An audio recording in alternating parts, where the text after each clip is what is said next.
And welcome back, everybody, to another episode of Bubba the Bat Flip, episode 144.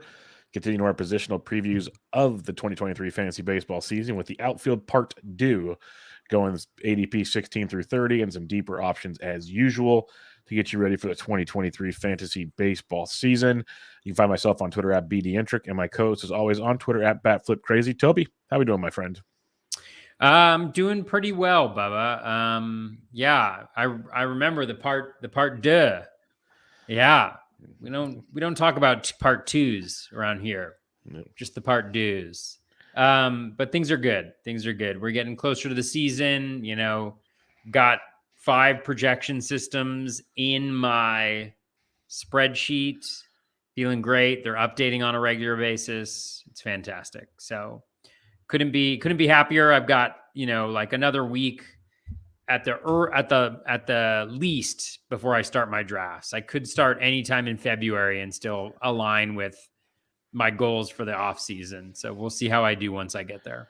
So it's coming. It's about to start happening. We're going to get some Toby draft thoughts here pretty soon, which will be fun because right now it's spreadsheets, getting it all figured out. But when the rubber meets the road, it's about to get fun to see, when you get in the streets, as the kids say.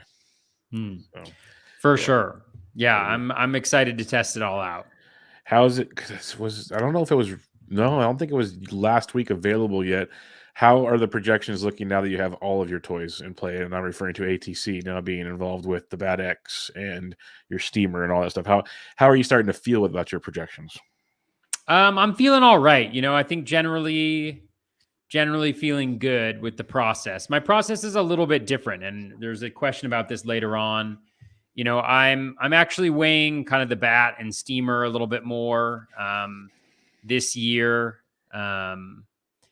And trying to get more. I think in the past, I've really focused on the bat, steamer, and ATC.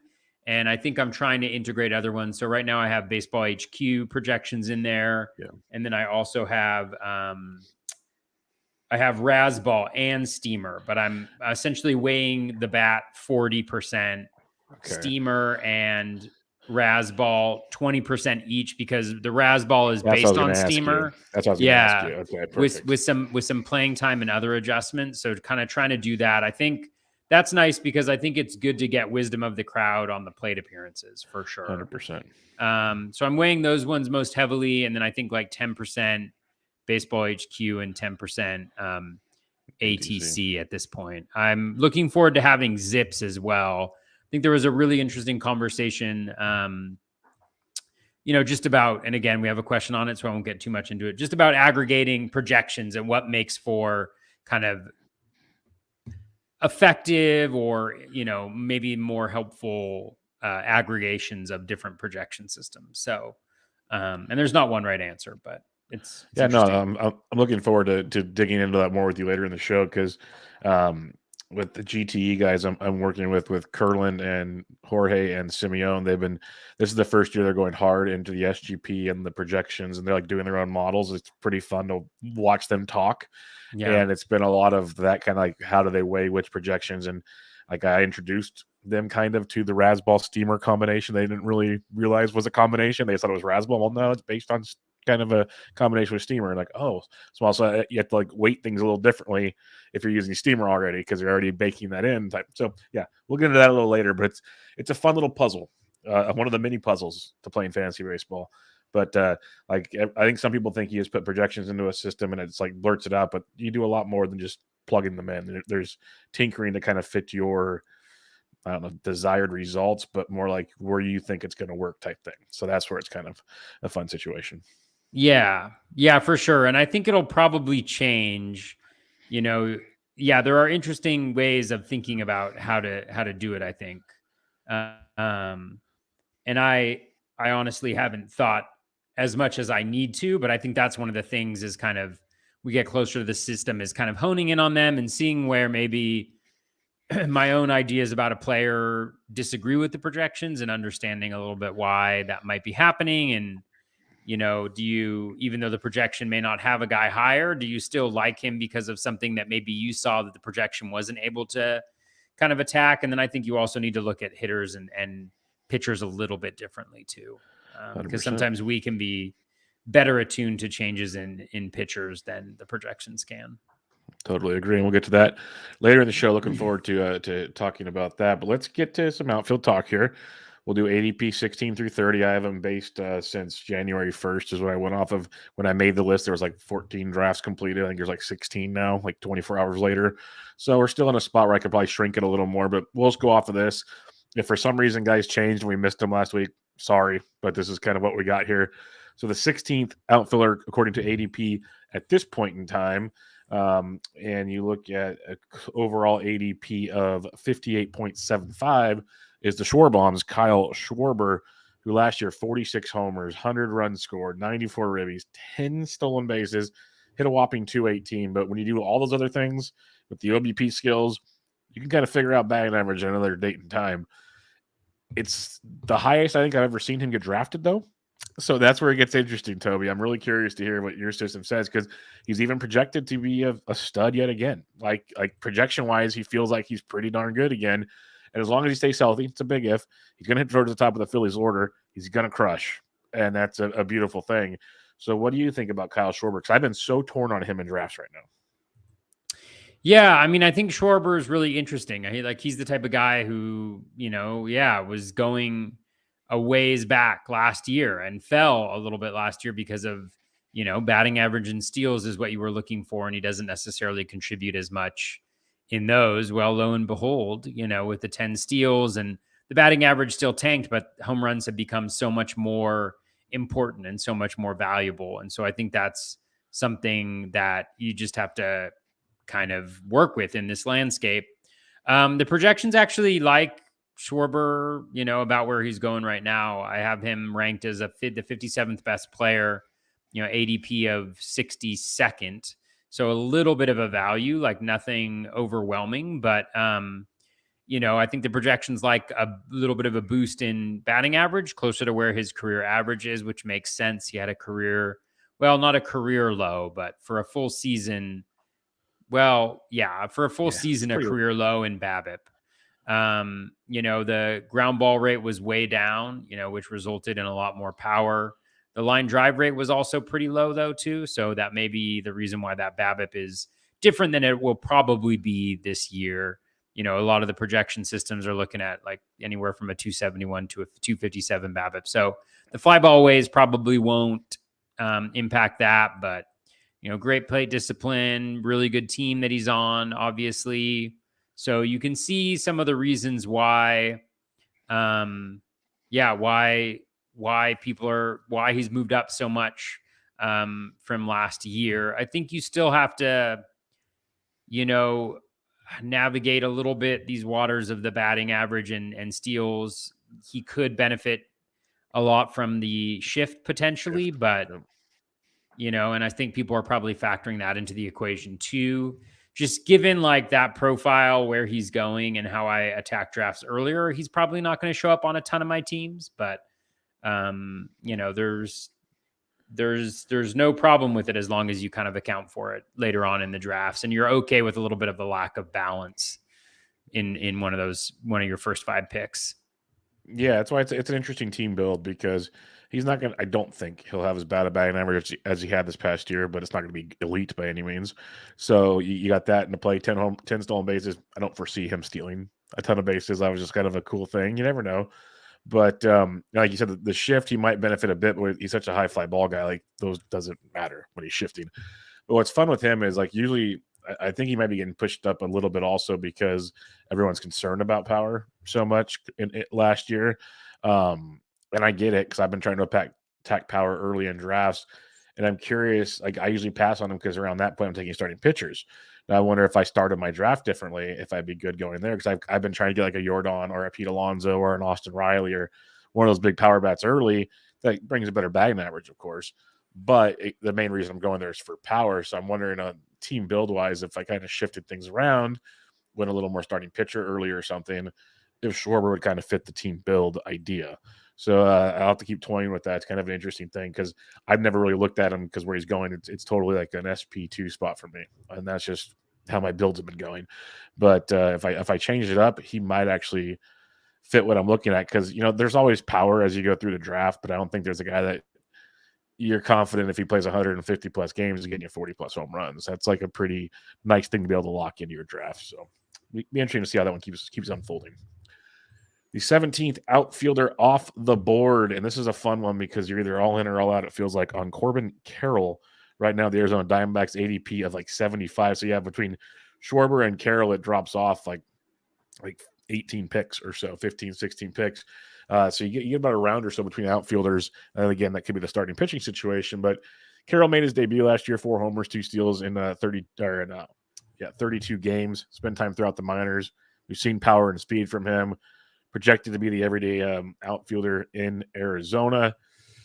Projections only have him playing like 128 games, though. So if he's the everyday guy, this is one of those guys you kind of might change projections on, which could change your overall outlook on a guy, or you follow the projection. So this is kind of a fun one to toy with a little bit. But what's your thoughts on Corbin Carroll? Because I haven't been able to go all in on him, but I've talked to a few guys that are D-back that follow the D-backs, and they're like, he's as legit as they come, they say. Yeah. I think one thing that hates Corbin is the projections. Yep. He's a negative 72 on my spreadsheet. So his ADP is 73 and he's ranked 145. I have a little equation that I do where I just divide ADP by their rank to determine value, so just like, if a guy's ranked 2 and his ADP is 4, then he'll have a value of 2. Anything above 1 is essentially a guy that's positive in terms of, a comparison between ADP, and the higher the number, the better. He's at a 0.5, which essentially means that like he's worth, I don't know, half of what he's going at right now, according to the projection systems. Now, Steamer is normally the highest on rookies, and Steamer has him at 20 homers, 19 steals. Now, if that's what he ends up being, then I think he's much closer to where he's going in picks. It still has the batting average pretty low at 242, even at Steamer.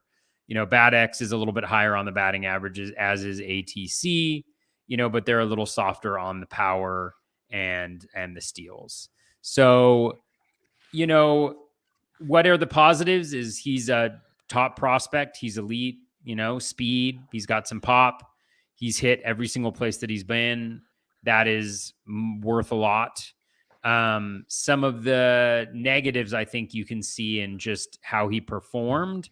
Like he hit 260 with 4 homers and 2 steals in 115 plate appearances, which isn't, terrible, right? But he struck out 27% of the time. The contact rate was around league average, though, so maybe a little bit of luck there. The O swing was fine. He did not hit the ball hard. He did not hit the ball well. He had a 333 BABIP, but I'm not sure that's gonna keep up with the batted ball quality that he had, just in terms of like 20% infield fly ball rate, pretty high ground ball rate.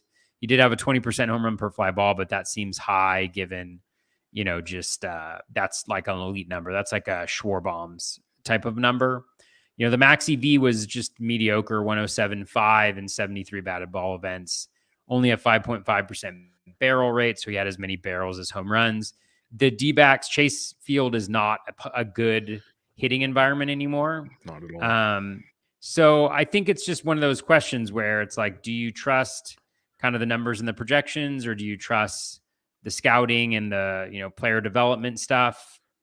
And it's a little hard for me, but I tend to think that you don't need to make this draft pick here. I think there are other players that provide a pretty similar profile.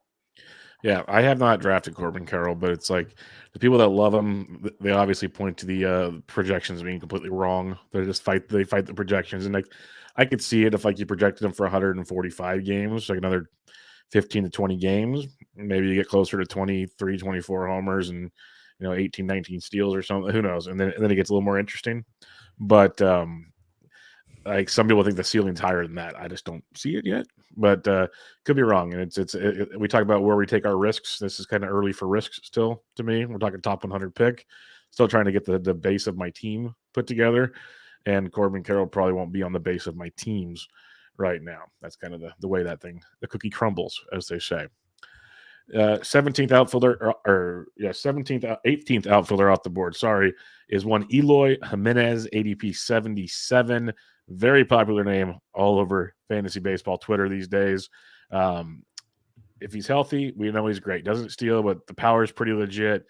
Decent batting average. Like we've seen it throughout his career. It's just a matter of staying healthy. We just hope he would DH because when he came back from the IL last year as a DH was amazing. But now the reports are already coming out that he's working on playing in the outfield again. So who knows what's going to happen. He's healthy right now. I know that much. So I love Eloy Jimenez if you don't need steals. You just got to wonder, there's always that injury concern with that guy. What about you, Toby? Yeah, I'm not really into Eloy this year. I know there's a lot of people who are, and I'm not quite sure I fully understand it. The projection of my projection, which is my own unique blend of everything, doesn't really love Eloy. 81st in ADP and 100 in terms of his ranking. And that's assuming that he hits like most of the projection systems do, assuming that he gets to about 600 plate appearances, which it's been a while since he did that. He's actually never done that in his career. Obviously, like, you're injury prone until you aren't, but he's not necessarily the most athletic guy. 276 career batting average. Obviously, some of that is with injuries happening there, but the power plays for sure in the middle of that lineup. I'm just not sure how much we can count on that. I'm not totally sure how much we can count on both the health aspect of it and I don't know. It's just been so long since we saw it on a consistent basis from him. So it's a White Sox thing. It's just a White Sox thing. Tim Anderson, Lou Bob, Eloy runs into the walls. Like, that's why I just don't play the outfield. Just DH. When he came back from his wall injury, he was healthy at DH the entire time. It was great. But we had not seen it yet. I'm willing to take a chance on him, but I have not been like running to get him because a lot of people are very high on Eloy right now. So he has not gotten on too many of my rosters. And that was when I thought he'd be the full-time DH because that was the original plan. And now that plan is already changing as the more you listen to things through White Sox blurbs as people are starting to show up to camp early. And it's not what I wanted to hear. I know that much. So we'll see how that keeps playing out throughout spring training. The 19th outfielder off the board, going just a half a pick behind Eloy Jimenez, is Teoscar Hernandez, and this is a guy I usually take instead of Eloy Jimenez if I'm going in this range. The power's there. There is a little bit of speed as well, which Eloy will not give you. Okay batting average. He actually came through pretty nicely last year after a horrific start to the season. Really got it going like in the second half if you kind of break things down. Going to Seattle, which we know is not the most ideal ballpark to hit in, especially leaving Toronto for Seattle. But it's a heck of a lineup still. That Seattle lineup is very, very good. So I still am a big fan of Teoscar Hernandez, and I think at this pick, I think it's a nice little discount from last year for sure. What about you? Yeah, I don't mind it. Like, if I think about, Eloy or Teoscar, I would probably lean Teoscar in this situation. The projections agree a little bit. I mean, it's 91 versus 100, but there's less than $1 difference between the two of them.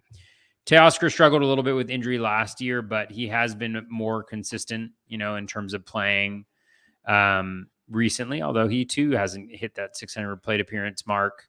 But, the skills have been pretty consistent, across the board. Like, the one thing that kind of sticks up as an outlier is he's always been pretty good at getting the ball in the air. And last year, I think probably due to those injuries, he had a high ground ball rate, 44%. His career is 39.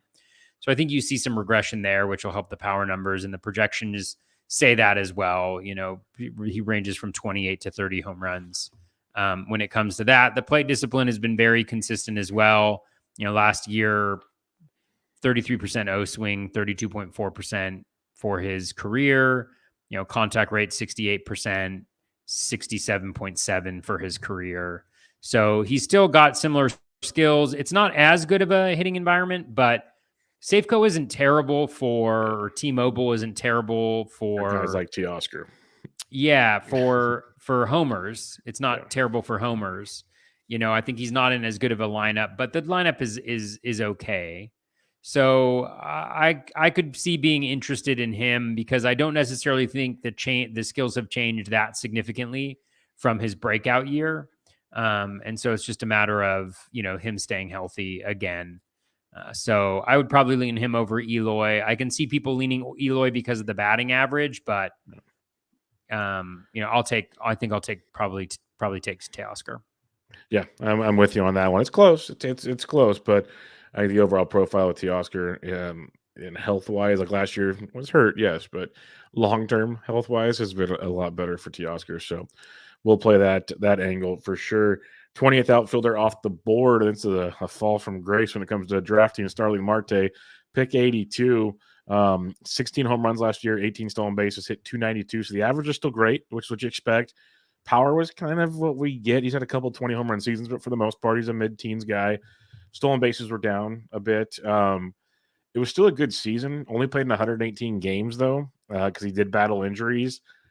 Bright side is he's now a real big discount. This was a guy that, like 2 years ago, was almost making it in the first rounds in some drafts. That was like a headway. And then last year's probably second and third round in drafts. Now you're getting around pick 80, 85, somewhere in that range. Much more appealing to me, especially for if you like kind of took pitching early, if you're looking for later steals or a 5-category contributor, not an elite 5 category, but 5-category contributor. I don't think we're like done seeing this on Starling Marte. He's going to be 34, which is never, eventually things start slowing down, but it hasn't for him yet. So I still like Starling Marte, especially at this price. I don't know about you, Toby. Yeah, I agree. I think the projections like him too. They like him the most out of the 3 that we just discussed. They actually like him pretty close to Kyle Schwarber. Schwarber is like $19 and Marte is like 18. But I think for Marte too, I think the one thing about that projection where you can see some upside is, so that's with a projection of between 13 and 17 home runs and then 23 to 29 steals. And then with a batting average range of 267 to 274. Well, it's been a while since he hit that low. So if you believe the batting average should or could be higher, then that is going to significantly increase that value too. So I think it's one of those scenarios where you ask yourself, well, if he were to do exactly what he's done in the last 3 full seasons, right, where he had 505 plate appearances, 526, 586, you'd take any of those 3 seasons and just say, hey, I'll plug in a replacement value guy for the other 100 to 150 plate appearances. And I think you're feeling pretty good. And so I think that's what's kind of unique about his profile is you don't really need him to play a full season. You need him to get 500, maybe even 450 plate appearances to kind of reach where his ADP is going right now. I also think he's the type of guy that's going to shoot up a little bit as we get closer. He's further away from core surgery. We know he's going to play. People become desperate for steals and batting average, and he's kind of a guy who provides both of those. So I do like Marte. I know what I should start saying. I should say I haven't drafted him yet. I'm 0 for 0. I've drafted him in 0% of my drafts, but he could be one of those interesting guys, especially if you start off kind of hitting The way you draft, it fits right into your mold. Yeah, like if you're starting off with pitchers, and some catchers and some closers thrown in there too, then you could start yourself off with Mr. I was going in the 2nd or 3rd round last year. With Marte. So, and I just point out, I think last year is a really good example of regression for steals guys, where he had 47, which was out of the blue, right? 2 years ago. And everybody's like, well, even if you regress, even if you take away some, he's in the 30s. Well, it's instead he's at 18. And so I think it's something where even if a guy shows that he has a skill and he does it, you still got to regress that. And I think it goes to a point that I've heard Jeff Zimmerman make a couple times, which is,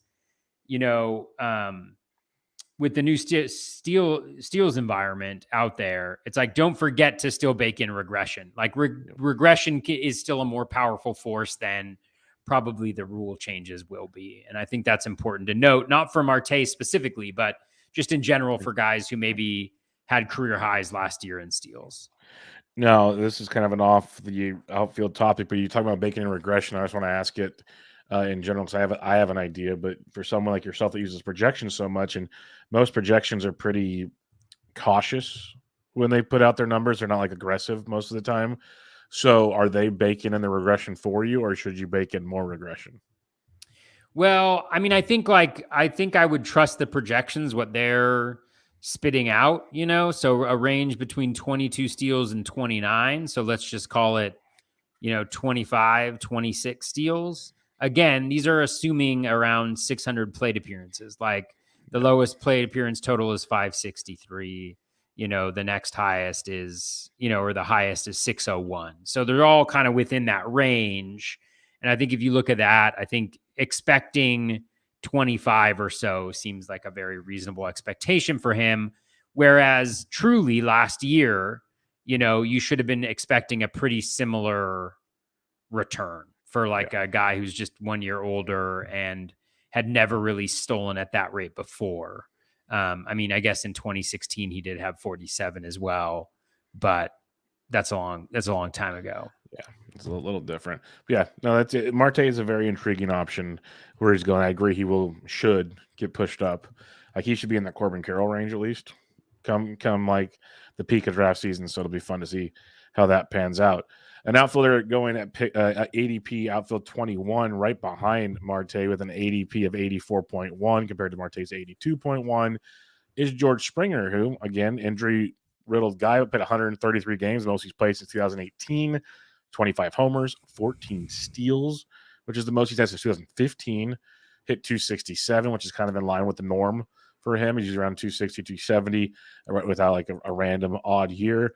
And the projections have him on a very similar path this year, similar amount of games, power, speed, nothing crazy. And it's kind of who George Springer is now, which is a very quality guy at this ADP. Because again, he's another guy who used to go way sooner.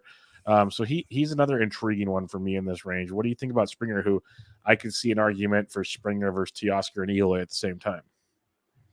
Yeah, I think that's good. I mean, I think it's a lot of these guys are so similar. You could see just waiting to see who is kind of the last one standing there. Yeah, for Springer, I don't know if I've ever drafted George Springer, honestly. He's usually going so much higher.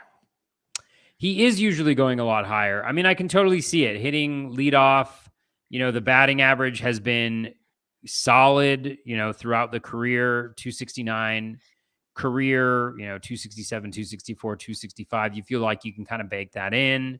The home run total has been really nice as well, like pretty much every season. So he's been very consistent, gotten the strikeout rate down, although, last year was a little bit of an anomaly. His contact rate was the lowest it's been in his career, and his strikeout rate was also, one of the second lowest that it's been. So that's a little bit of a mirage there, I think. But as they usually do, the projections are pretty smart in kind of baking that in, and they have him higher at about a 19% strikeout rate. The one thing that I was seeing that's a little bit of a concern, 35 barrels last year for an 8.3% barrel rate. That's his lowest since 2018. Dip in max exit velo as well. So maybe that has to do with the injury, but he is a little bit older. And yeah, so that's all to say. I think he's probably pretty fine. And I'm sure the projections think he's pretty fine as well. What do they have him as? Yeah, they have him. 10, yeah. 84th, 84 ADP 70th rank. So he's going. Yeah. I mean, him. So like just kind of looking, one of the reasons why I have it is, that value number that I mentioned, Teoscar and Eloy are both under. So they're 0.86, 0.81, meaning they're not currently quote unquote values based on projection versus ADP. Whereas Marte is a 1.27, and George Springer is a 1.2. So they're pretty similar, in terms of value. And that's nice. There's a nice little pocket at this point in the draft, I think, where you're getting some undervalued outfielders. Yep, most definitely, especially because pretty soon we're gonna get to a point where outfielder starts to dry up a bit or it gets a little dicier. So it's a nice little pocket for sure to maybe double tap them real quick and get a couple pretty solid options to go with your roster. The 22nd outfielder off the board with an ADP of 92.5 is Bryan Reynolds. This is an interesting one. 27 homers, 7 steals last year, hit 262. So the average was down, power was up a bit, counting stats were down, Pirates weren't great. But there's rumbles of a potential trade, which you never know, could help the value. Obviously, with the Bryan Reynolds, there's a lot to be determined in that regards. But again, if you just look at projections, this is a similar profile to the guys we've been talking about, but he's going even later than these guys. So Reynolds is a guy I don't have any shares of anywhere so far. I don't know why. I just don't. What are your thoughts on Bryan Reynolds, who I just can't get a good pulse on, I guess? Yeah, I like Reynolds a lot. I think the batting average, like you mentioned before, he's kind of a stud there. 281 career batting average, a little bit lower last year at the 262. He did have an increase in strikeout rate, which also aligned with a drop in contact rate. So just something to consider. His plate discipline was also the worst that it's been. So that's something, but and his home run per fly ball was the highest that it's been as well. 27 home runs on 32 barrels. So, there's like a little skepticism there, but I just think the profile is so solid. Like the batting average, is there. It's going to be good. It's got a chance to be elite if everything kind of clicks for him. The counting stats, a little bit of a question mark just because of the context that he's playing in. But like you mentioned, there is the possibility he gets traded. But I think he provides that home runs. He provides a little bit of that speed. And I think that's really nice coupled with that batting average there. And like I mentioned, he's in a little pocket of some nice values here for outfielders where he's 74 and ADP, or he's ranked 74th in my sheet, and he's going 93rd right now with ADP. So, again, 3 outfielders going all together: Marte, Springer, Reynolds, all with one of that value rating I mentioned of 1.2 or higher. Reynolds is second at 1.25. So nice little area here, I think, where you can target an outfielder and pick up some a guy who may be a little bit undervalued. Very nice. The next one, the 23rd outfielder is MJ Melendez. We talked about him at catcher. You're not really drafting him to play the outfield. Absolutely draft him to play outfield, please. Yeah, we're going to pass on MJ. We talked about him like a month and a half ago at the catcher's position. We'll recap him again here pretty soon. But we'll go to the 24th outfielder off the board. This is a fun one, digging in throughout the offseason here. It's Tyler O'Neill, ADP of 107. And now 2 years ago, 34 homers, 15 ribbies, 286. We all knew, or we all suspected, it's going to be tough to redo that. It's also tough to redo that when you only play in 96 games. But 14 homers, 14 steals in those 96 games. The average dropped to 228. He's better than that, though. So it's like an in-between thing. And that's what makes this fun. Because we've talked about a lot of guys here lately, 20 to 25 homers, 8 to 14 steals range. Tyler O'Neill could do that and some potentially. Just doesn't have the average those guys bring to the table that you talked about earlier. So this is a fun kind of floor ceiling play compared to the guys you talked about. So the more I've looked into Tyler O'Neill, the more I'm interested in him and his ADP of 107. How are you looking into Tyler O'Neill?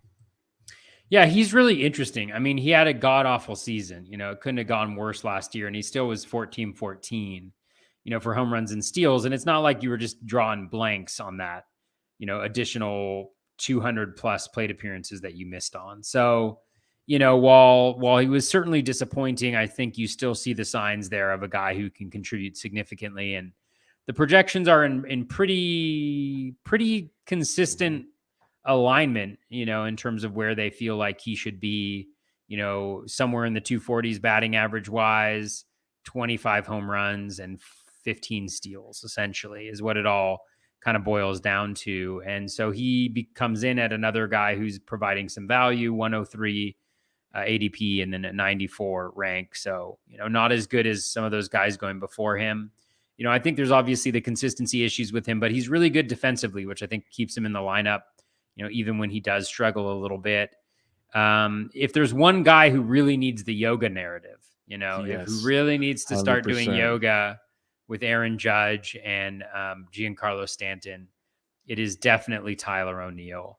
And I was reading an article recently where they were saying like he's going in like a new direction for his workout routine. Yep. But it was like talking about plyometrics. And I was like, I don't want to hear about things I don't even know what they mean. I want to hear about yoga. Yeah. All right. 4-letter word. We want a 4-letter word that starts with Y.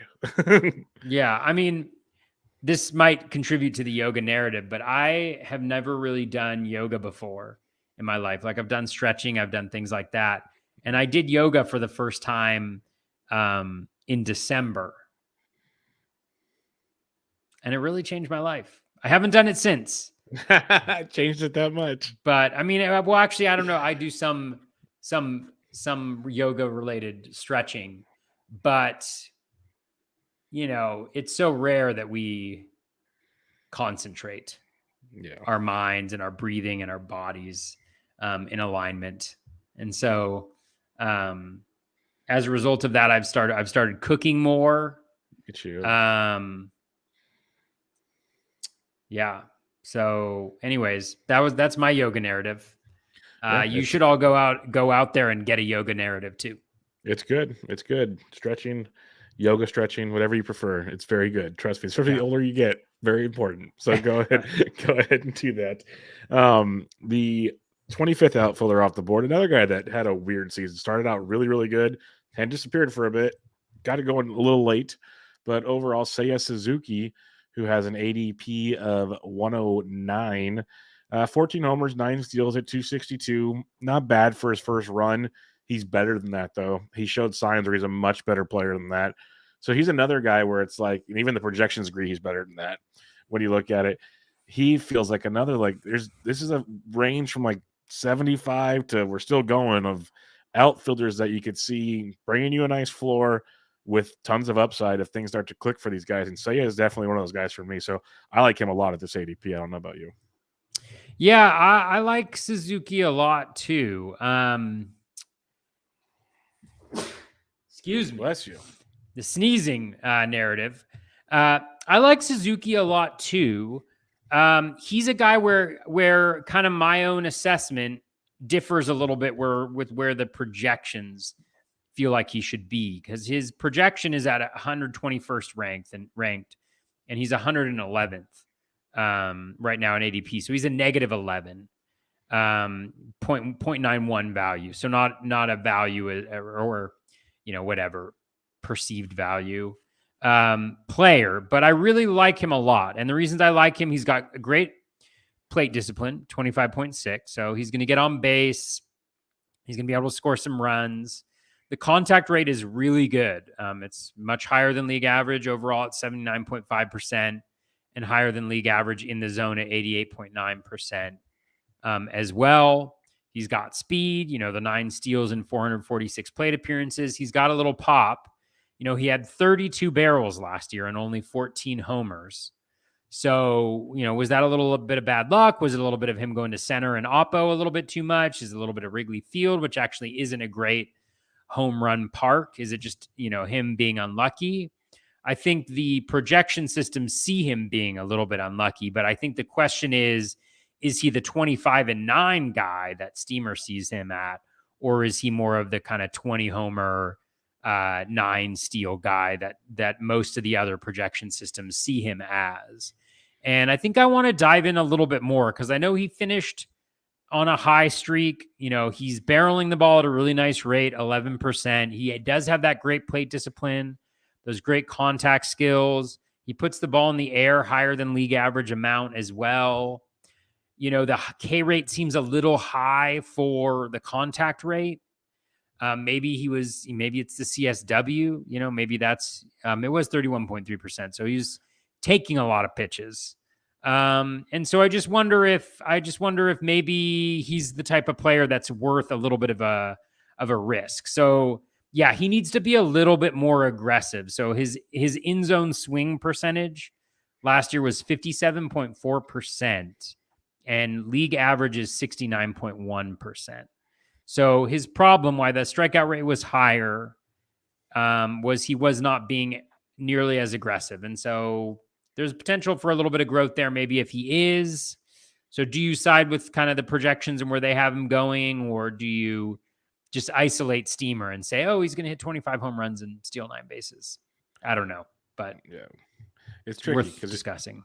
it's definitely worth discussing. Like you said, and I said, is I think there's so much more to what we saw last year, and the projections, like we said, give him more, but I think there might be more than that, and that's why it's really interesting with Seiya Suzuki. And trying to imagine what a guy will do is probably not the best way to draft an entire team, but every once in a while, when you get a pick after post 100, you can start doing things like that, and makes it fun. The 26th outfielder off the board at a wonderful, wonderful ADP of 112 is the 29-year-old. Yes, just turned 29. Crazy to think about to me. Byron Buxton.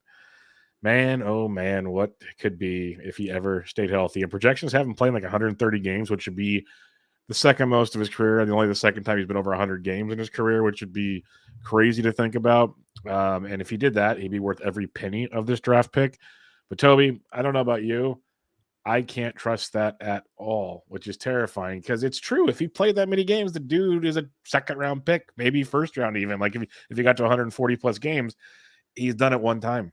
And that's the struggle. So I'm out on Buxton. It sucks to say. They say everyone has a price. I just don't know what his price is for me. So what about you? Yeah, I think it's hard. I think it's hard to go back to that well. I picked him up. I picked him up last year, and it got burned a little bit. I mean, he did hit the 28 bombs, which was huge, but and it's not like that's that out of the ordinary for him. But I think with that increased power is also coming a very low BABIPs. Just a lot of variance in his BABIP, honestly. But 244, 344, 241, 314, 226. Some small samples in there, but it's just hard without being able to bank on something other than the power. He seems pretty one-dimensional now. I don't think he's going to really help you in batting average. All of the projections are in agreement with that. The steals, God knows what they're going to do with him, on that front. And so I'm just not sure he contributes enough in enough categories with the health to be able to do that. To go there. So I'll stay away, even though he's a great value according to the projections. But as you mentioned, there may be a little bit of a flaw in that. 130 game projected. It's like we haven't. Yeah, that'd be awesome. Yeah, if he played 130, yes, we all agree he'd be a value at that point. So it's a little tricky to say the least. Yeah. 27th outfielder off the board. One Jake McCarthy of the D-backs, ADP of 116.5, came off the waiver wires last year and helped people dominate their leagues with 23 stolen bases in 99 games, even hit 8 home runs, hit 283. Saw throughout the minors, he showcased a little power with some speed. So it wasn't completely out of the ordinary for him. It was kind of a surprise to many of us that it happened. And, he should play every day for the D-backs this year. And projections have him for, 10 to 12 homers and 25 to 30 stolen bases. So are you, I guess what I'm saying is this could be one of those guys, if you're kind of lacking steals without waiting too long in the draft, this could be a nice guy to target. But what do you think about Jake McCarthy? Yeah. The projections certainly think so.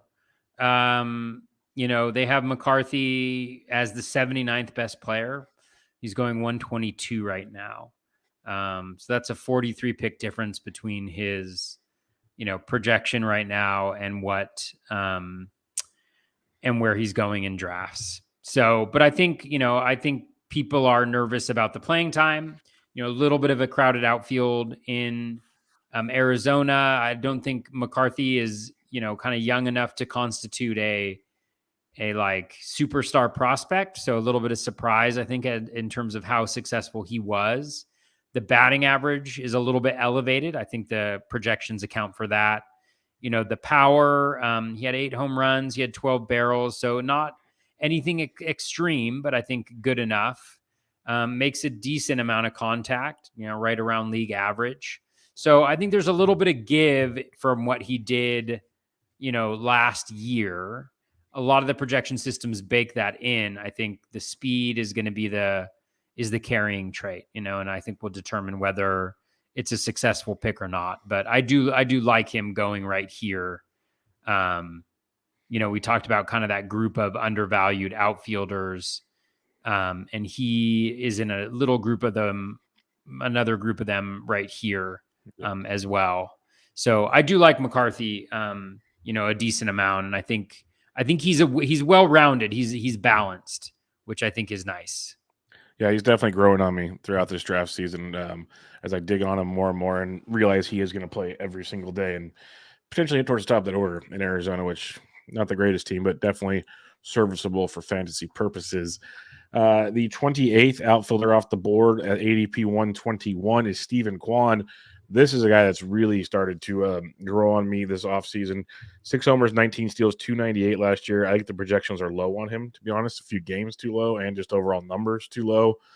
Just because if you look at his second half numbers, he really started to improve quite a bit, which was great to see. I think that's something that can translate into this season. And Ryan Roof was on my Cleveland Guardians preview show, and he mentioned some very intriguing things about Stephen Kwan that without the shift last year, he hit like 360. With the shift on, he hit like 270. So that's a gigantic difference because now if you got a guy that can hit closer to 300, we're talking 100 runs scored potentially. There's a lot of things that factor. Obviously, chances for more steals. I don't think the power is going to be anything crazy, but I think there's a lot more to like than the projections say. And I'm very interested in Stephen Kwan. I don't know if you're going to agree with that, but what are your thoughts on Stephen Kwan? Yeah, I'm just kind of taking a look a little bit here. Sorry, I went down a rolling graph rabbit hole there. Just another evening for Toby. Yeah, yes, exactly. Yeah, I mean, he's such an interesting profile. He's so different than most other players. I think it's challenging to grab him here. I mean, the batting average, I think the projections are a little low on him from a batting perspective, just because he makes such elite contact. Yes.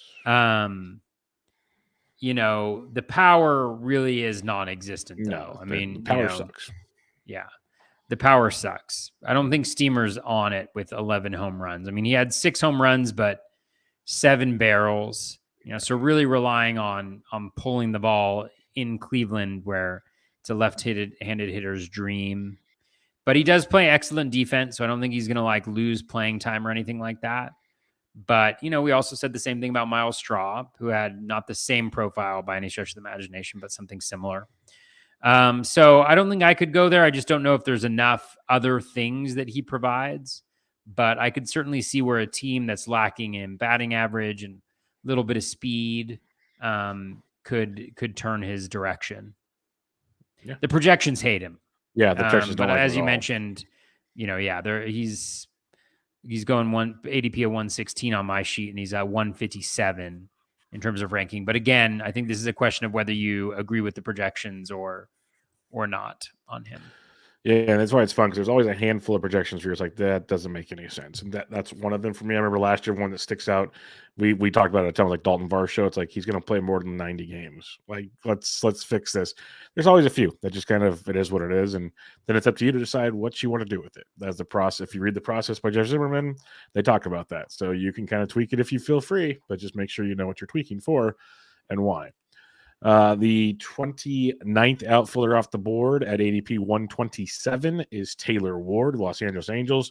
23 homers, 5 steals, 281 average.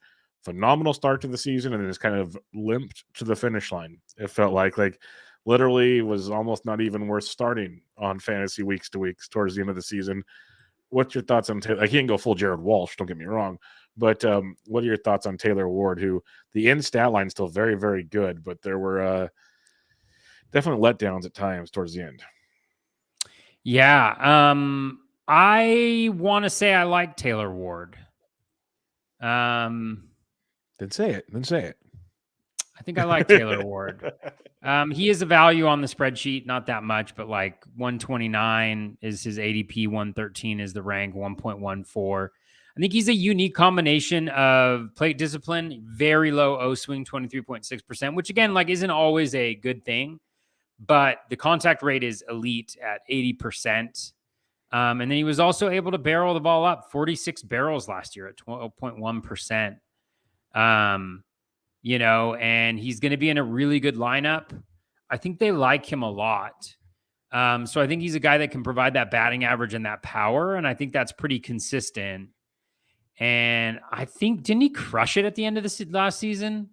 Like, I think it was. I know he started out on fire. I felt like he disappeared, but maybe I'm wrong. He disappeared for a while, but I think he had a 174 WRC plus in September. There you go. He was really bad. So he went 257, 194 for his WRC plus. And then 77, 71, 86.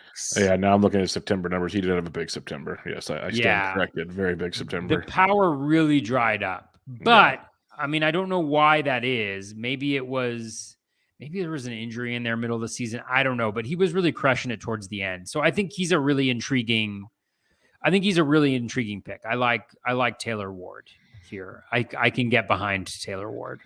Yeah, no, that's understandable, especially a little bit of power, or a lot of power, a little bit of speed. So definitely, like, he's almost like a mini Eloy, if that's what you want. So it's an interesting. Ooh, I like that. That. A big ADP difference. There's a lot of similarities in that stat line. So you can get them a lot later. That's the fun part about looking at ADP and trying to figure things out. The 30th outfielder off the board at ADP 128 is Christian Yelich. And I think everyone's finally gotten past the MVP years of Yelich and has realized, at least I have, and I know we talked about it on Bubba and the Bloom a few times. He's shown up on a few different Bloom boards already. This is who Yelich is. He's like a 13 to 16, 17 home run guy. Might get you 15 to 20 steals, great OBP, hit for a decent average, nothing crazy, and score a ton of runs at the top of the Brewers lineup. That's who he is. Like, if you look at the best way I kind of came to that conclusion is you look at his quality of contact last year, 8.2% barrel, 48% hard hit. If you look at his year before that, 7.6, 48.4. If you go before the MVP years, set in 2017, 6.145, 9.249. Similar stat lines. That's who he is now. He's this like good guy, not this MVP guy. And I have no problem with that at this ADP. We're not, paying these premiums. We're not paying top 100 picks.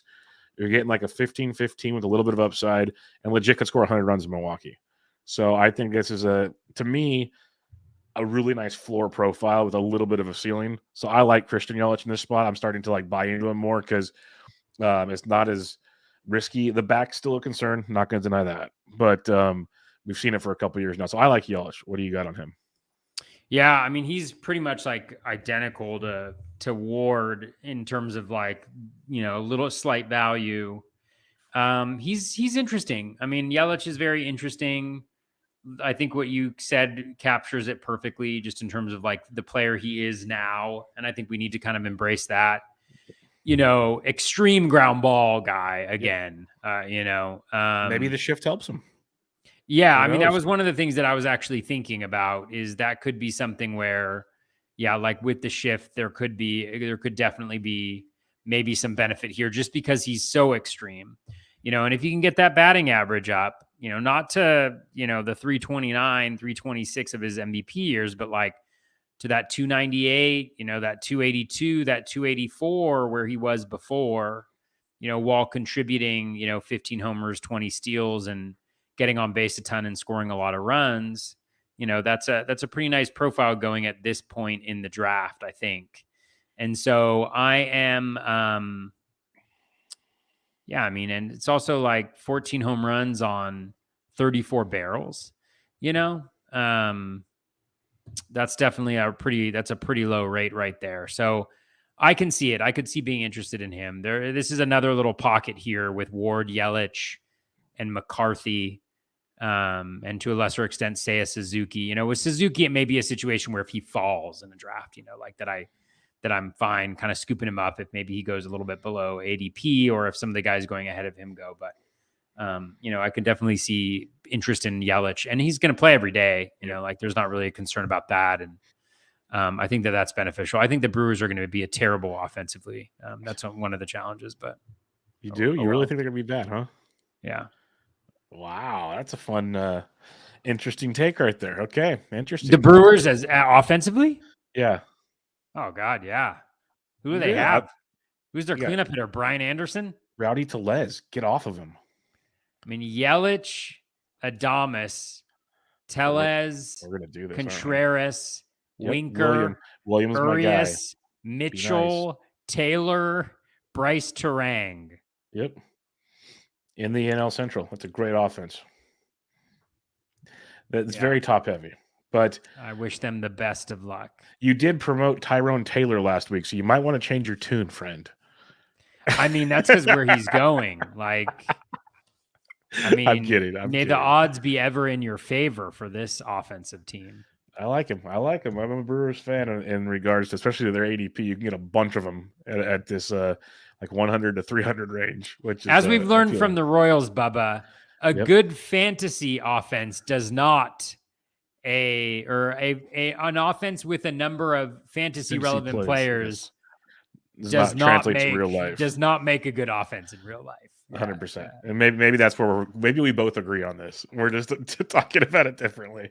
All right, let's talk about some deeper targets here. We'll each, like last week, pick two from ADP 200 to 300, and then we'll do two from 300 back. So I'll give you the floor. Who is your first one from 200 to 300?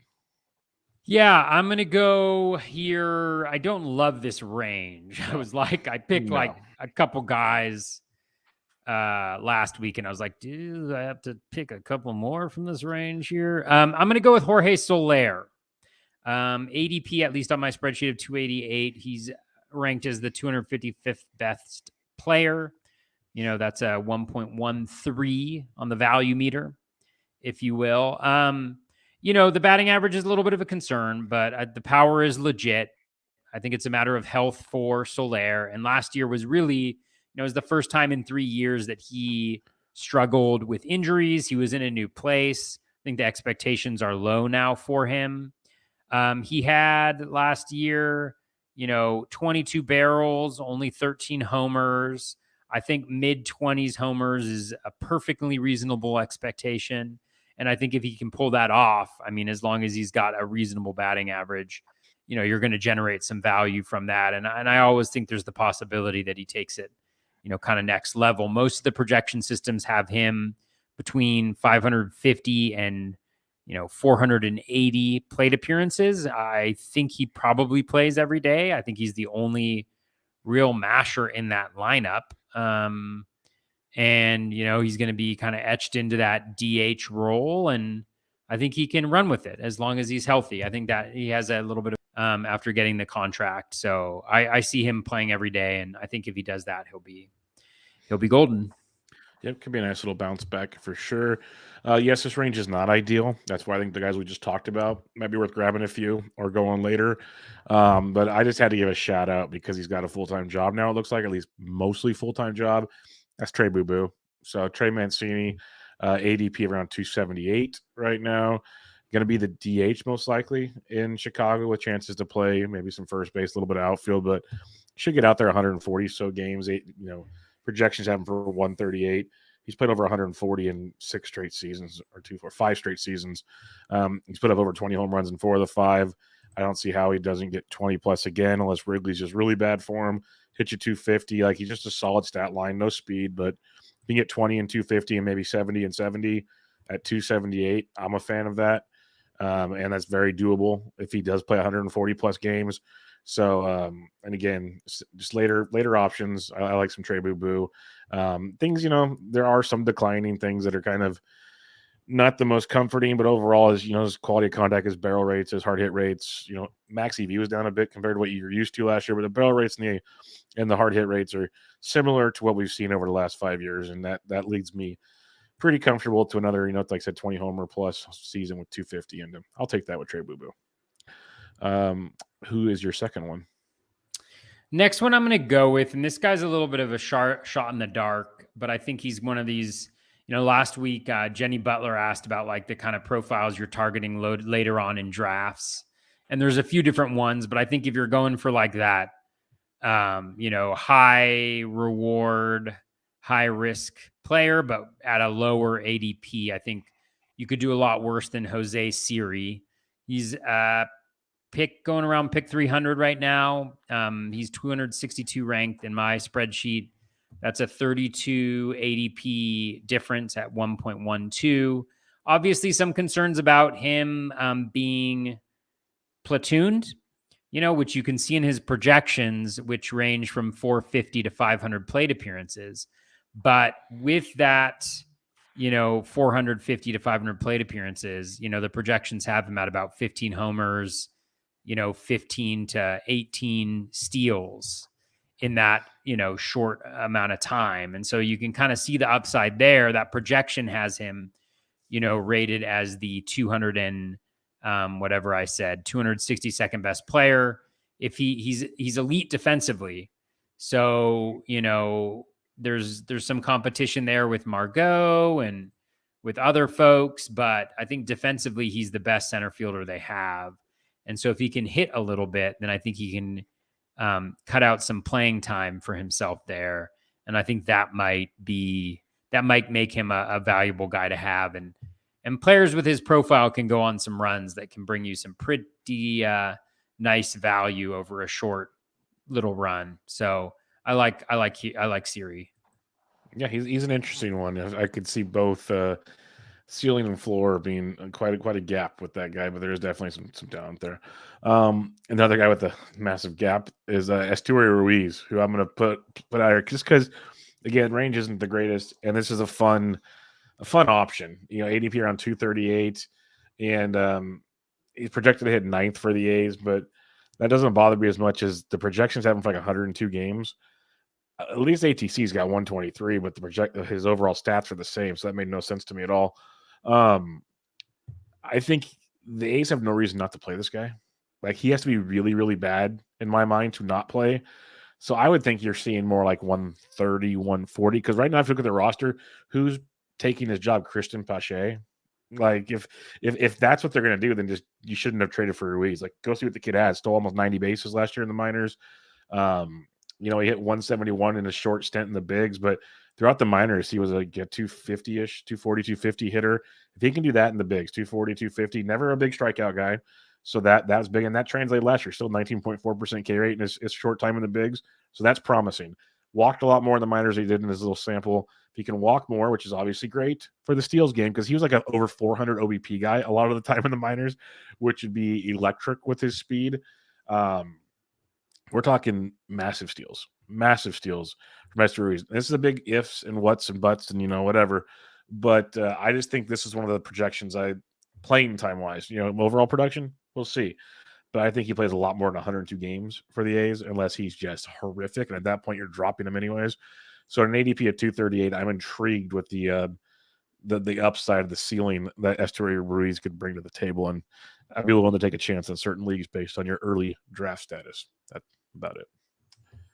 Yeah, he's a good example of how projections can change pretty dramatically based on playing time. I remember we talked about him a few weeks back, and I was saying how much the projection systems liked him. And at the time, it was limited to just Steamer. And now that it's baked in all the other projections, it's like, we don't like him as much.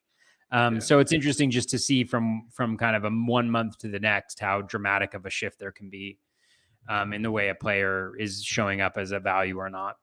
Yeah, it's fun seeing all the pieces of the puzzle get put together. ADP 300 plus, who is your first player?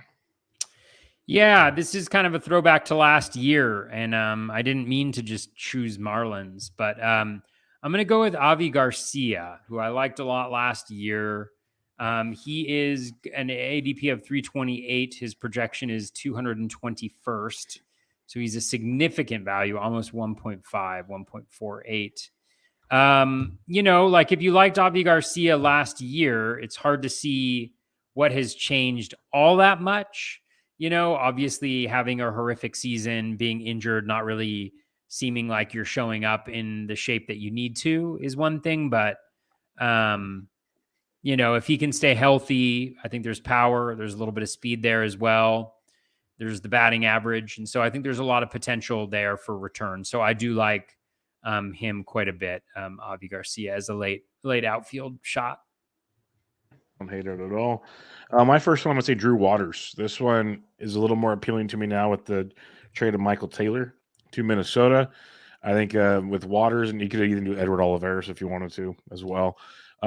Waters is locked in, at least for the most part, as the center fielder now for the Royals, which might not have been the case so much. And he's got an ADP of 431, as high as 369. So I think that's going to keep rising. But came over in that trade from Atlanta last year, has showcased a little bit of power, maybe like 10-ish home runs on a full season, but a lot of speed. He can get you 20 plus steals. A profile that feels a lot like Stephen Kwan-esque, kind of, without the maybe the elite batting average. Like in the minors, he hit around 300, but maybe he hits 250, 260. You're getting him 200, 300 picks later than Stephen Kwan. But I like the power, the speed you get there. Maybe the OBP skills improve, but it's another one of those projections. The bat's got him for 81 games. Shoot him out there to 130, and you're maybe, like I said, you're talking 11 home runs, 15, 16 steals, and becomes a lot more interesting at an ADP of 431. Especially in DCs, a guy that should play a lot, which is what you're looking for late in DC. So Drew Waters would be a guy I could see moving up a bit. Plus, he's got a little bit of a prospect pedigree, so we might not even have seen the true talent yet in the bigs. So it could be even a little bit better. We'll see. But and you put him in that roster. You just mentioned how good for fantasy, maybe not for real life. He's projected to hit ninth. That wraps around all those big hitters. He could score a ton of runs too. So could be interesting with Drew Waters. Who's your next one? My next one is Kike Hernandez. He is going at pick 380 currently, and he is 322nd in the good old spreadsheet right now, which makes him a really nice value there. I think right now he's penciled in to play shortstop. So he should get that dual position eligibility. Where he's going to hit in the lineup, is a little bit unclear. I think Yoshida looks like he's going to be at least he's got the OBP skills to be at the top of that lineup. Roster Resource has him currently penciled in as number 2, but I'm a little skeptical of that. But either way, he should play every day. He's got a little bit of pop. We know that from last year. He got unlucky from a home run perspective. Did I move off? I went to Roster Resource page. I think he had, 17 barrels last year and 6 home runs, I think, after hitting 20 home runs the year before. 17 barrels and just 6 home runs. So a little lack of fortune on that end. So I think, if he's batting it towards the front end of the lineup, then I think, there's even more the value there. But even if he isn't, at his 550 or so plate appearance projection, you're still looking at a guy who, I think should play every day for a Red Sox team that, while not as good as it has been in the past, does have, a little bit of talent. Yeah, I'm going to stick with Boston on this one. Their new center fielder, which makes me laugh every time I think about it. Adam Duvall, ADP of 481, as high as 376 since the first. But the thing with Duvall, we know it's a power thing with him. The average has never been real great. But I've talked to Shelly V previewing the Red Sox a couple days ago. You look at all the other reports that are coming out. They want Duvall in center field to play nearly every day. So it's one of those wow. When we've seen him play 130 plus games, he's hit over 30 home runs in 3 of the 4 seasons he's done that. Driven in 99 or more in 3 of the 4. I'm not saying he's going to do all that, but we're talking 25 home runs seems realistic with some runs and RBIs, and maybe hits 240, 250 if you're getting lucky. I think at the ADP that he's bringing you, it's a nice late round power source with some counting stats. Like maybe he gets you a combined 160 runs and RBIs. That would be really nice coming that late in the draft. So a guy like Adam Duvall is interesting to me. I think it's crazy to have him as their starting center fielder, but they're dead set on that. Even though they traded for Adalberto Mondesi, who now the reports are he's not even going to be ready for opening day, which is even more comical. So that really doesn't change the landscape of much. So it's Duvall's going to start the season in center field and play as much as he can. So I'll take that at ADP of 481. All right. Listener questions. Let's got a couple here to peruse through, and we kind of hinted at one earlier, Toby, and it comes from our buddy Little Book of Calm. Let me pull it up here. Regarding homebrew projections, aggregations in Excel, kind of like what you and others do, of course, is making a blend of ATC, BAT, Steamer, really just a worse version of ATC? He asked that because ATC is kind of an accumulation of different projections, which already accounts for a weighted awaits those projections internally.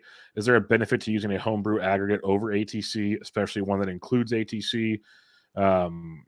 Not part of the question. Love the pod. Hope the question doesn't read aggressively. I worry the character limit made it read meanly. I'm just curious. No, we get it. You're curious. It's a great question because we kind of hinted at it earlier, how it all breaks down. So, Toby, Mr. Projections, the floor is yours.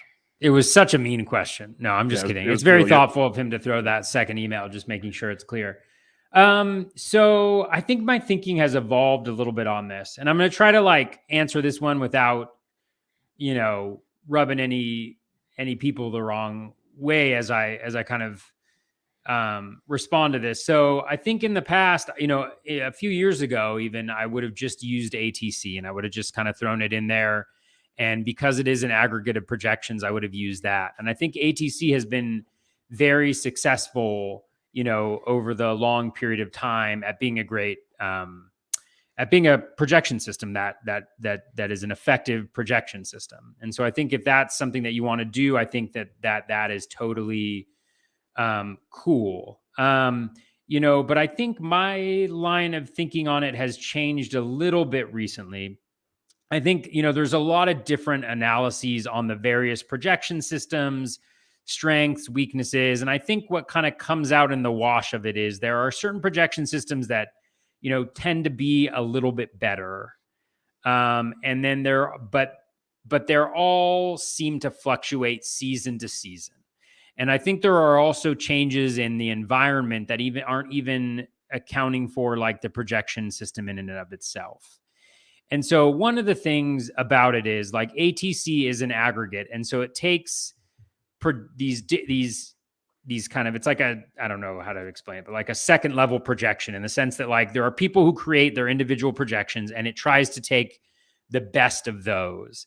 And I think in the way that it's framed, it's I was thinking about how to answer this question. And I think about it a little bit as how we think about economics. I feel like growing up, you think of economics as a hard math where you're if this thing happens, then this thing happens, but that's not the way that economics works. It's just as much theory as anything else. Right. And so when you use the ATC projection, you're essentially, and again, it's one thing to say oh, well, I take the projections and I choose the ones that are the best at certain things and I use those. And that assumes that the projections are static in terms of how they're doing from year to year, or that one year will be similar to the subsequent year. And that there isn't a perspective that is placed upon those projections to determine which ones are the best ones. It's not, I don't think it's something where you can say very clearly and easily, this is the best one, or this is the best thing to take out, or it's not. There's a selection criteria or process that happens within that. And I think a really interesting, and one of the reasons why I think my mind is evolving a little bit on this, is one of the really interesting discussions on that Pull Hitter podcast that had Jeff, and Tanner and Phil and Steve. And thankfully I was included in that, even though I just showed up at the end and I really didn't say anything of any merit, was just this idea of when you're aggregating projections, one of the things that you want to do is you want to have as many inputs and as many perspectives as possible. You want the projections in and of themselves to be good projections, but you also don't, if all of them are the same, then you don't really benefit much from aggregation. And so what I'm trying to think about is, how do I get a variety of different projections that all come from a different place, right? So if we look throughout the years, and Jeff Zimmerman does this analysis, at the rate stats, for instance. So if we take out plate appearances and we just say, which projections are best at determining rate stats? Which ones are best at determining average? Which are the best at determining counting stats?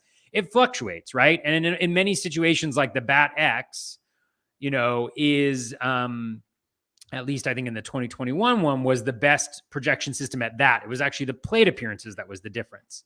Yep. Right. And then if you look at the game theory approach that Jeff Zimmerman does, oftentimes ATC and Bat X are kind of at the top there, but they're good at different things. Yep. And so the way that I'm thinking about it now, more so than in the past, is I want to kind of look at those first level projection systems. I think the Bat X is really good in the bat. I think that those are it's time in and time out. It's really good. The Bat X for hitting, the Bat for pitching. I think they're very good. So I weigh that, probably heavier than the other ones. I think Steamer is also a very good projection system. And so I have Steamer, and I have part of that, but then also the Razball, Rudy's projections take Steamer as a base and then apply different plate appearances. And one thing I think is really good to get a lot of different perspectives on, and I think is really good to get ATC's perspective on because it's been really good at it, is the plate appearance aspect of it. And I think you want to have as many high quality inputs as you can on that. And so I definitely include that, within ATC. But I want to look at, so you got the Bat, and then you have Steamer, and you have these different inputs in terms of what Raz is doing. And Rudy was even talking about he's making some updates to it now to like the BABIP formula for pitchers, and he's putting his tweaks on it. But generally, it's a system that I trust. So those are kind of two of them. And then there's also there's Baseball HQ, which has a very different methodology to put together. Way different. Yeah.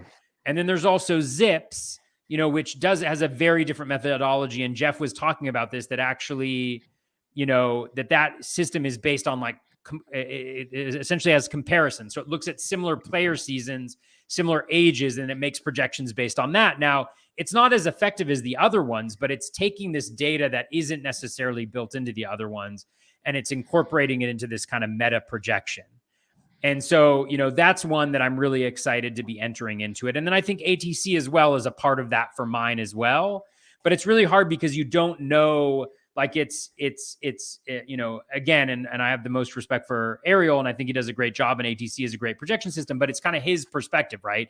And we don't really know how much of each projection system it's taking. And so it's really hard to know how much you're double counting and how much you aren't. And so that's why I'm struggling with having it be a huge weight within my projections. Makes a lot of sense this year. And so I'm really trying to take that kind of let's take, I'm going to have Zips in there, Baseball HQ, Steamer, the Bat X, and then I'm going to have ATC in there. And I've got to figure out, because Tanner's spreadsheet only has 5. So I've got to figure out which one I drop or don't weigh in there. But I want to take those systems that take a different approach because, I think generally they're going to get you to the right place, and having as many inputs as possible in that type of a projection system is something that will benefit it. And it would be really interesting to take that meta projection and compare it to how the other projection systems do it. But I think we all have kind of our own way of fine tuning that and modifying the, SGPs just to maybe account for maybe our playing styles or different elements of the season or how we think it's going to go. So I don't know if that's a super good explanation, but I think the way that I think of it is I want to have a wisdom of the crowds. And while ATC in and of itself is that because it melds those different projection systems, it is still the perspective of one person who is doing the melding, if you will. And so that's why I'm kind of trying to take in a lot more data inputs and perspectives in the different projection systems that I'm using, because honestly, the one that I trust the most is probably the Bat X and the Bat, and then ATC for the playing time projections. And so, and so it's kind of I feel pretty good weighing those ones heavily. But the Bat is already using, I think, ATCs, or it will end up using ATC's playing time projections like it did last year. And so I think some of that's already baked into it. So hopefully that's a decent explanation. And again, I don't mean to be critical at all of you weren't critical. I'm going to tell you that right now. Okay. You said it. You said it really nicely, because the way you build this out, which makes sense, is you want weights towards different things. And so Ariel's system is really great, but you don't know how it's weighted already, so you could be misweighting it when you do it. That's what you said, basically, in a roundabout way. There's nothing critical about that. That's just honest. And he'd have to admit that too, is because he says it. He says he does his own little tweaking and his own weightings and stuff. And you don't want to, if you were to weight it heavily and this thing's already weighted heavily, now you're overweighting something, and that could screw up your whole thing. So no, to me, at least that's how I understood you saying it. That did not come off critical at all. That was just honest. And I would imagine Ariel, who's a very, very understanding person, would completely get that, because he's making projections, and that's the same thing. He doesn't want to overweight something as well. So that just makes sense to me.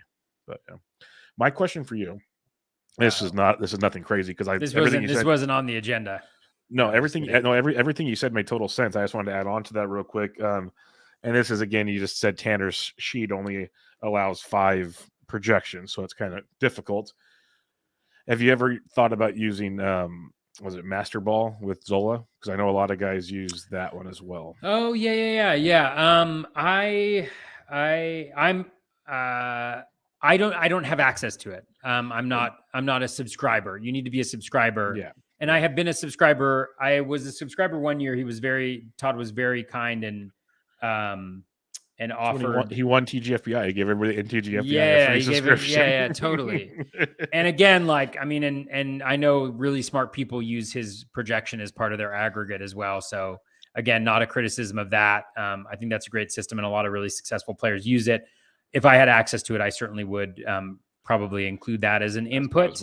But yeah, getting the weighting is so difficult, because I do think there are certain systems that you trust a lot. And I think that's why, ATC is helpful in some respects, in the sense that, like, people have a lot of faith in Ariel to pick that right, combination of the projection system. I think what would be great, because for what you're using with the weighting systems, it makes total sense where you don't maybe want to weight ATC a ton. Now, if you're just looking at someone's Fangraphs page, like I do a lot, or someone else does, you maybe use ATC more so because it is factoring everything in and it makes more sense. I'm with you. Like, I love ATCs at bats. I look at it, to me, the Bat X is the game of choice for me when all things are considered, but ATC is very, very good. And you mentioned it, they work together, because parts of ATC has the bat and the Bat X in it. Eventually, Cardi is going to use ATC's plate appearances. Like, it's kind of a yin and a yang situation, which is fun. So I'm with you on that one. I guess the last thing is, because I don't want to make the whole podcast about, I guess, projection systems, but it kind of leads on to maybe what other questions could come from this. Like, the last thing you do, or one of the last things you do after you meld them all together, you weight them all, you might adjust a few things. And that's where everyone's like secret sauce comes different. It's like everyone kind of sees it differently. Like I said earlier in the GTE chat, I've been listening to Curlin and those guys talk about how they're trying to, like, give someone more at bats, or this or that or the other. It's a fun conversation, and there's probably no rhyme or right reason to it. How do you go about that? I guess is because you've done it for a few years now, so you kind of have a rough idea how you want to go about it. But how do you go about it for someone that might be starting out their first year of trying to do this? Yeah, it's a good question. Well, I generally don't do plate appearance adjustments. The one plate appearance adjustment I did last year was for Dalton Varsho. Yeah, so that was too obvious. Yeah, so I think he was at like 400 plate appearances, and I gave him 500. I want to say something like that, or 550.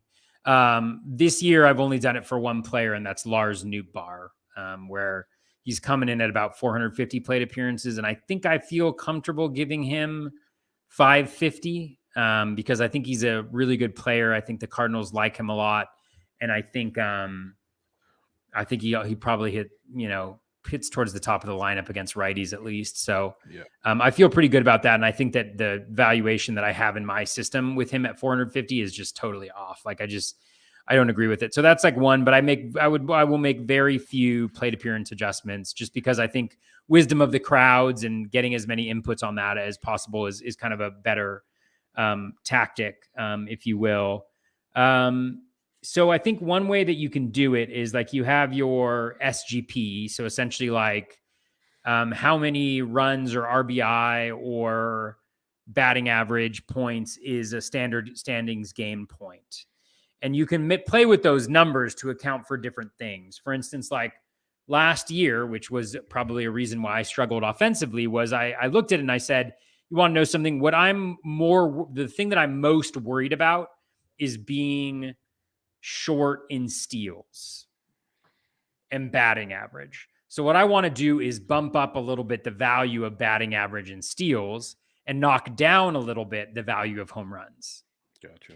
So when I did that, like, theoretically, I was like, oh, well, this is great. Well, I did that, and then home runs dried up. And so I was even underweighting home runs in and of themselves, right? And so that became a really big challenge. So I see that being a little bit more difficult, this year. But if you were to say, for instance, I don't think the projection systems are baking in enough steals. Like, I think there's going to be a X% stealing across the board. These players are going to be better. Then you may say, you want to know something? I think I can devalue steals a little bit within the SGP. So make more steals. So like right now, I think this year it's like 4.4 steals as a standing game point. So maybe you say, okay, I'm going to change that to 5 steals. So I'm going to make it so, or I'm going to make it 4. I'm going to make it like, I'm confusing my own self. Like, I'm going to make them be worth less. So essentially, they're not weighted as heavy. Yeah, they're going to bump them up. So like more, it requires more to get a standings game point. Yeah. And so, so you can do things like that. Or I think the ball is going to bounce back a little bit. Well, then home runs are overvalued as it is. So you want to devalue them, a little bit. And so I think those are the types of changes that you can make to the SGP to account for that. Now, one other thing that you could do too is, when you are calculating like the rate stats, like batting average and things like that, you could also bake in a change there. So like you always get the league average, batting average, right? That's kind of where you build off of, in terms of above or below standing game points. And so it's like, okay, well, if I think that batting average is going to be higher this year and the projections are not accurately accounting for that increase, well, then I could either adjust the SGP to make it so that they devalued batting average a little bit, or I could change what the kind of median line for, what replacement value is essentially for batting average level is in your sheet. And so you can kind of make those types of tweaks that will not dramatically, depending on how much you change them, but can change the valuation systems, a little bit. And then there are other things that you can do within it in Tanner's spreadsheet where you can change the hitter pitcher split. And that can have a dramatic difference. So if you're like, traditionally it's been around 67 to 33 is typically what it's been at. NFBC main events are closer to like 62 or 61. Sometimes I put it all the way down to 60. But what can happen there is if your values are widely different from the market, then you can find yourself in a situation where, yeah, you're taking a bunch of values, but you're so off of the market that, that you're taking them like they will be, I'm trying to think of a good way to say this. You'll be missing out essentially because you're yeah, exactly. You're not factoring in the market in terms of where you're taking guys. And, there's different perspectives on that. Like, I know that that's honestly like oftentimes an argument against taking catchers early on. Like the fact that it's not aligned with kind of the market and how it values catchers, which is a totally reasonable thing to say. So I think there's different approaches and you got to account for it. Generally, I try not to mess with it too much because I think that's when you can get into like challenges. You can also factor in things like, generally, I feel like I always have too many steals and I don't have enough homers. Well, then maybe you want to devalue steals and, bump up the value of homers a little bit in how you take a look at it. So that's kind of like, I think what you're thinking about as you develop the spreadsheet and kind of make it your own. And that's why like people could plug in the same valuation, the same projection systems at the same weights.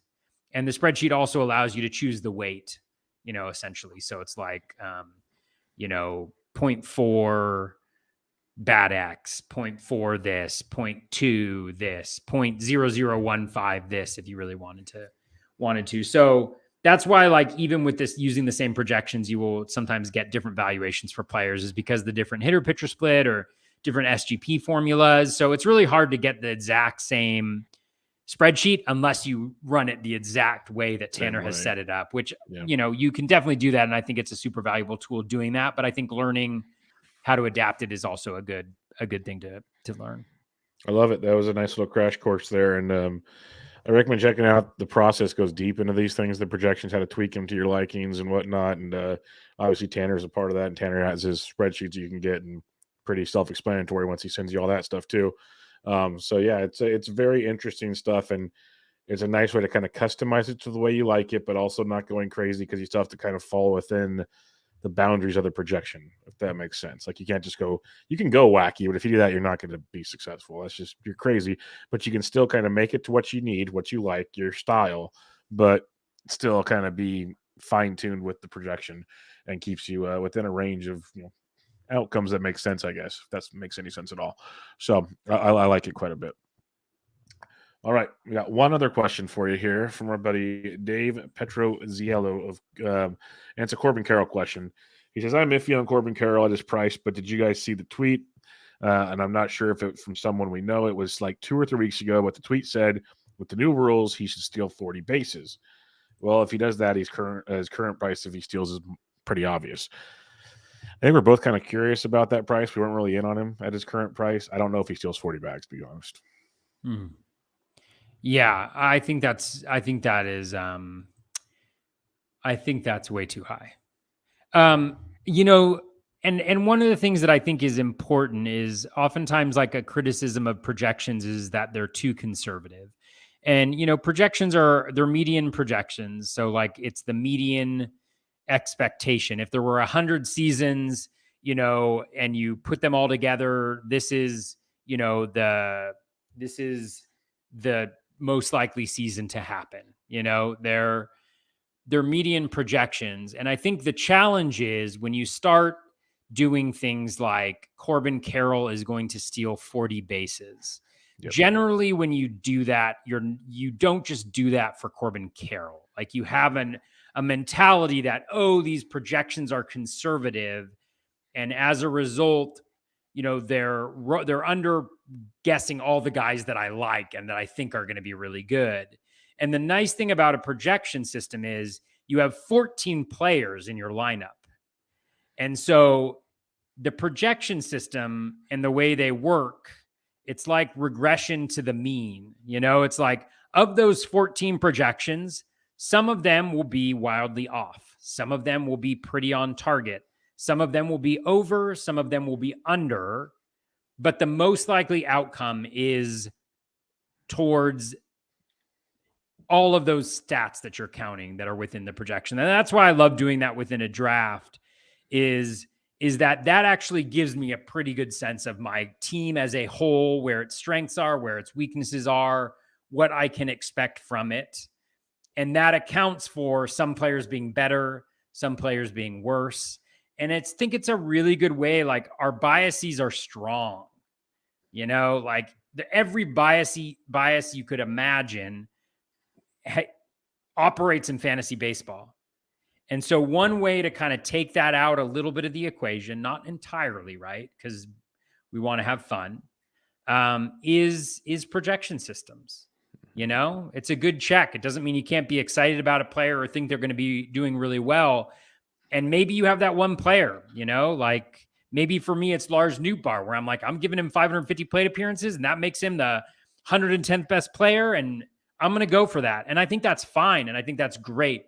The problem is when you apply that to all of the different players, because then you're essentially just choosing who you think is your going biases come into play way too much. Yeah, exactly. And which again, like is totally fine. Like that's a totally fine way to play the game.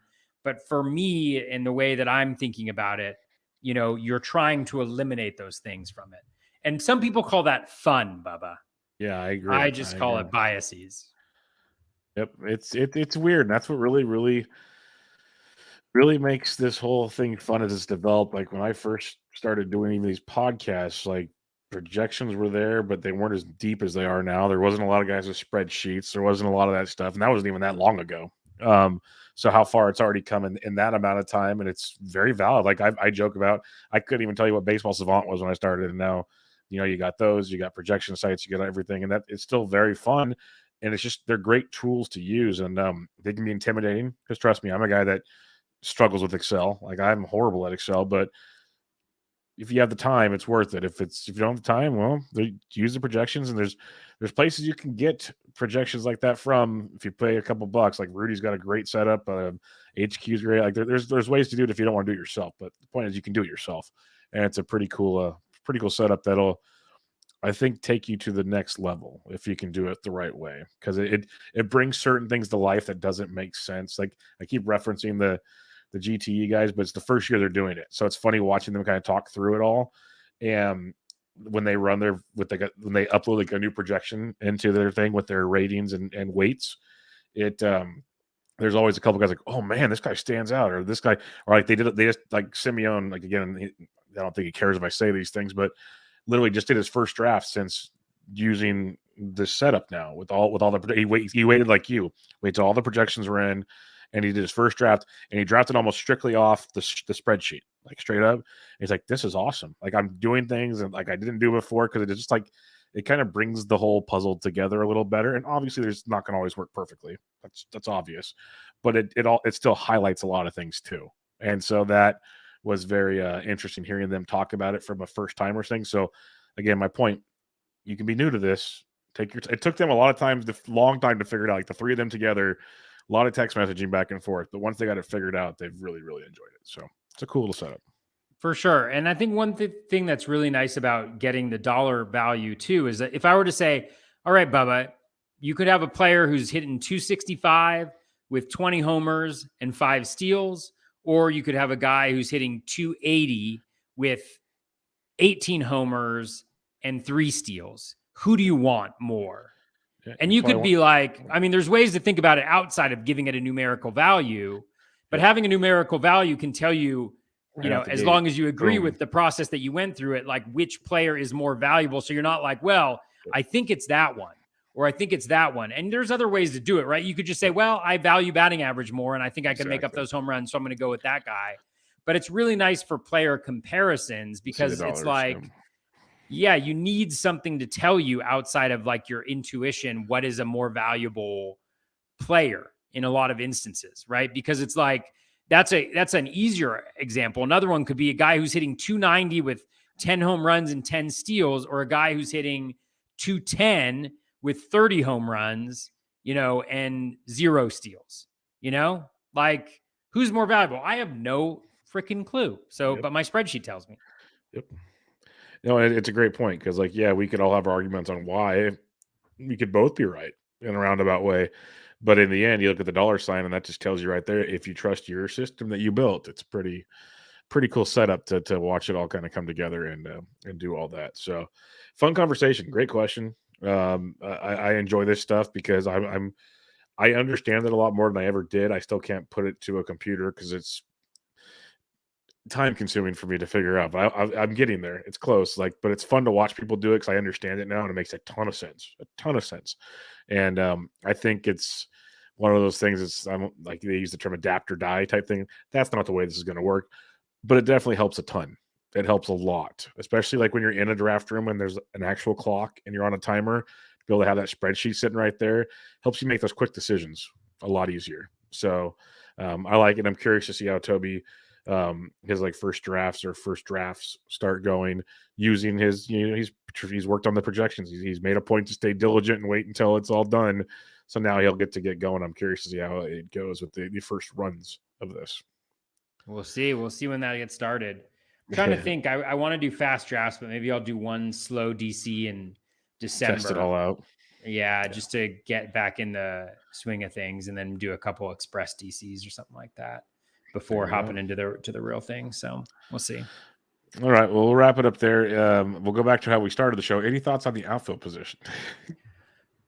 No, I mean, I think there are pockets of value. And I think, again, like we talked about this a little bit the first time, but, I think oftentimes we're so fixated on filling, our outfield 1 slot by X player or things like that, when like the real thing that's important is, depending on the league, building a balanced team and getting the most value out of those players, right? Regardless of what their position is. And so if it means having a weak outfield and your infield is super strong, then, that's great. If it's means having a strong second baseman and a weak outfielder, then that's another thing. So I think it's all relative value to one another, and not, pigeonholing ourselves, because I do think there are nice little pockets there that we did, some of which we discussed and some that we didn't, where there are guys who are available who look like they're undervalued right now by the market. And I think that's the key, is to identify those and to try to take advantage of them. Yep, most definitely. If you guys have any further questions on the outfield, let us know. We can help you. But there is 100% another pocket coming up that's like a 12-ish home run, 10 to 12 stolen base pocket of guys coming up. So there's another one of those. Like, so it's not as much power as we already saw, but there's still another little realm of guys you can pick through towards the end of the 100s and the early 200s as well. So if you have any questions, let us know. Check out Toby on Twitter at BatFlipCrazy. I'm at BDentric. We'll be back with you guys next week as we head to the mound. We head to starting pitchers, Toby, as we've finished offense. So now it gets fun. This is Toby's wheelhouse. Pocket aces season. We'll see. But we'll catch you guys next week. This was Read them and weep, baby. Read them and weep. Read them and weep. Pocket aces with the catcher. Catch you guys later.